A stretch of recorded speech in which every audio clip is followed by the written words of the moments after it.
আর ওরা তো খুব ভয়ঙ্কর, এটা তো আমরা সবাই জানি, কিন্তু আমার কোনো সময় কিছু করে না। গাড়ি চালাই, সকালে খাবার দিয়ে যাই, ওই ডাক দিলে আবার চলে যায়, আবার সন্ধ্যায় আসি, ডাক দিলে আবার আমার কাছে চলে আসে।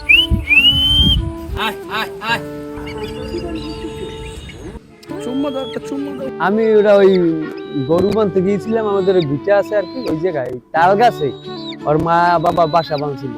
এই পরে দেখি ওই নিচে পড়ে আছে, পরে আমি তাহলে লই যাই, পরে নিয়ে আনিয়া মানে খেঁচায় পালছিলাম।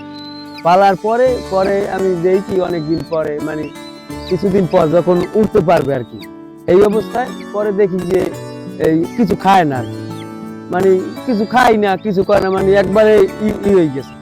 পরে আমি ওরে মানে উন্মুক্ত করে দিয়েছি, ছাড়িয়ে দিয়েছি, তো এই চলিয়ে গেলে চলিয়ে যাও মা বাবার কাছে। পরে দেই না, কোথাও যায় না, মানে আমার ওই পাশের ওই সব গাছেই আশেপাশে থাকছে। মরাইলে কি দৌড় দেবে? পরে আমি ডাক দিছি, আমার কাছে দেই মানে অটোমেটিক চলে এসে, মানে এইরকম সেই সময় একটা অন্য রকমের একটা ফিলিং চলে এসেছে, মানে ভালো লাগছে যে আমি পাখি ডাক দিছি।